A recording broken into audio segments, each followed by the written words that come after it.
अक्सर लोगों की हमें क्यूरी आती है कि अगर हम लोग घर बनाकर बेचें तो फिर हमें फ़ायदा क्या है, और अगर हम घर बनाकर उसको रेंट आउट कर दें तो उसमें कितनी रेंटल इनकम रिसीव हो सकती है। हम लोग अपने एक्सपीरियंस की बेस के ऊपर आपके साथ ये सारी वीडियो के अंदर डिस्कशन करेंगे। यूट्यूब चैनल अगर आपने सब्सक्राइब नहीं किया हुआ तो उसको सब्सक्राइब कर लें, क्योंकि इस तरह की डिफरेंट मुफीद मशवरों वाली वीडियोज़ हम आपको देते रहते हैं, ताकि आपको करने वाली इन्वेस्टमेंट या कि आपका कोई प्लान है अभी इन्वेस्टमेंट के लिए, या फिर ये जो मैंने आपको मेन एक इस वीडियो का टाइटल बताया कि बनाकर रेंट पे देने में कितना आपको फ़ायदा है, उसके हवाले से मैं पर्सनल एक्सपीरियंस की बेस के ऊपर आपके साथ कुछ चीज़ें डिस्कस करूँगा। और अगर आपको वो चीज़ कोई समझ आए तो उसके अकॉर्डिंग आप नेक्स्ट प्लान करिएगा। फ़र्स्ट ऑफ़ ऑल तो अक्सर लोगों की क्यूरी यही आती है कि हम लोगों ने घर बनाना है और घर बना कर आगे रेंट आउट करना है। रेंट आउट करते हैं तो उसके अंदर जो इश्यूज़ आते हैं वो भी मैं आपके साथ डिस्कस करता चलूँ कि रेंटल नॉन स्टॉप आना है कि कंटिन्यूसली आना है, बिल्डिंग को वैसे मेंटेन किया जाएगा या फिर उस बिल्डिंग का जो है कबाड़ा किया जाएगा, रेंट कितना आ रहा है। 2 करोड़ के घर का इस टाइम बैरियर टाउन के अंदर तकरीबन 70,000 के करीब रेंट आता है। ये बहुत अच्छा रेंट नहीं है। इस वजह से लोग अपनी जो नए घर हैं उसको हरगिज़ कभी भी रेंट आउट ना करें। मेरा मशवरा तो यही है कि आपने अगर नया घर बना दिया है तो उसको ऑन द स्पॉट आप सेल करें।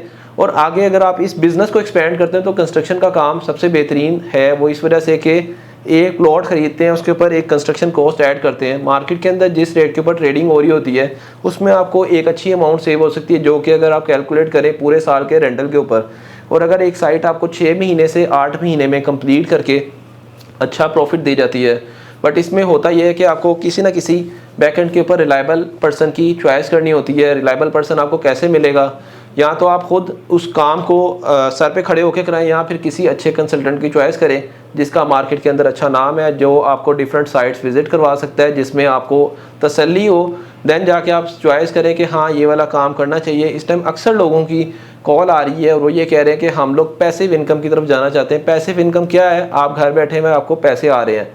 पैसे या तो एक ऑप्शन ये है कि आपने बिल्डिंग अपनी दे दी है रेंटल के लिए, और साथ साथ आपको पता है कि आपका घर जो है वो भी अप्रिशिएट हो रहा है। वक्त के साथ साथ प्रॉपर्टी के रेट्स अप होते हैं, मटेरियल के रेट्स अप होते हैं, और बिल्डिंग के रेट्स भी अप होते हैं। बट सम टाइम इसके बरक्स भी हो जाता है कि आपकी बिल्डिंग जो है उसकी वो कंडीशन ही नहीं रहती, उसको दोबारा आप रिपेयर एंड मेंटेनेंस पे पैसे लगाते हैं, आपको खुदा ना खास्ता बेचने की ज़रूरत पड़ती है। और फिर आपको आइडिया होता है कि इसमें जो हमने अक्सर में किराया लिया है पिछले 3 सालों के अंदर या 2 सालों के अंदर, और उसकी जो कैलकुलेशन करके आपको पता चलता है कि नेट आपने 6 महीने या 1 साल का किराया कमाया, बाकी आपने सारी चीज़ें रिपेयर एंड मेंटेनेंस पे लगा दी, और बाद में आपने उस हाउस के अंदर मेन जो प्रॉफिट लिया है वो थोड़ा बहुत अगर अच्छी लैंड अप्रिशिएट हो जाए। जैसे हम बैरियर टाउन के अंदर देखते हैं कि कुछ ऐसे एरियाज़ थे जहाँ पे काफ़ी अरसे से मार्केट स्टक थी, लेकिन कोई ऐसी न्यू अमेंडमेंट हुई, मैप के अंदर रिवीजन आई, कोई ऐसी चीज़ जो स्टक थी उसके अंदर ऑपरेशनल हो गई, तो उसकी वजह से लैंड अप्रिशिएट हुई, घरों की कीमतें बढ़ी।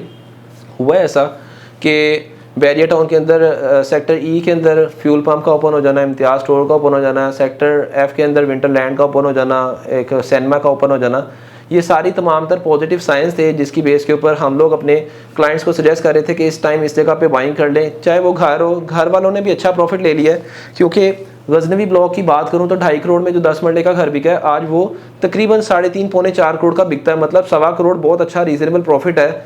अगर उस बंदे ने रेंट पे भी दे दिया था, साथ में कोई 1 लाख रुपया हर महीने रेंट लेते रहे हैं, तो अगर 24 महीने का 24 लाख रेंट आ गया और 1.25 करोड़ फिर 1.5 करोड़ रुपया अगर घर के अंदर ऐड हो गया, तो मेरा नहीं ख्याल कि इतनी अमाउंट लगा के 2.5 करोड़ की आपको किसी जगह पे अच्छा प्रॉफिट आ सकता है। बट अगेन उसमें शायद जिसने 2.5 करोड़ का घर बनाकर बेचा हो उसने ये प्लॉट ही 70 लाख का लिया है, और 70 ऊपर उस टाइम 70 या 1 करोड़ रुपया लगा हो, और 1 करोड़ 1.5 करोड़ का घर उसने 2.5 करोड़ का बेचा, तो ऑन द स्पॉट वो बंदा भी अच्छा कमा चुका हुआ है। लेकिन वंस अगेन आपके पास चॉइस है, आपने कैलकुलेट खुद करना है कि आपको इस प्रॉपर्टी का रिटर्न कितना आना है, उसके अगेंस्ट आप रेंट कितना रिसीव कर सकते हैं। और अगर उस जगह पे आप कंस्ट्रक्शन वाली फील्ड के अंदर एंटर हो जाते हैं, कंस्ट्रक्शन फील्ड ऐसी है कि इसमें एक साइड कंप्लीट होती है, आपका नाम थोड़ा सा बनता है, उसके बाद आप 2 साइट्स, फिर 4 sites, 6 site at a time, फिर आपको प्रीवियस साइट्स दिखाने के लिए विजिट के ऊपर जाएं, आप अपना प्रीवियस काम दिखाएं जिसमें फैमिली मूव हो चुकी है। अगर आपकी काम की तसल्ली मार्केट से होने लग जाती है तो ये एक बड़ा ज़बरदस्त बिज़नेस है। और हम लोग चाहते हैं कि कंस्ट्रक्शन फील्ड के अंदर मैक्सिमम लोग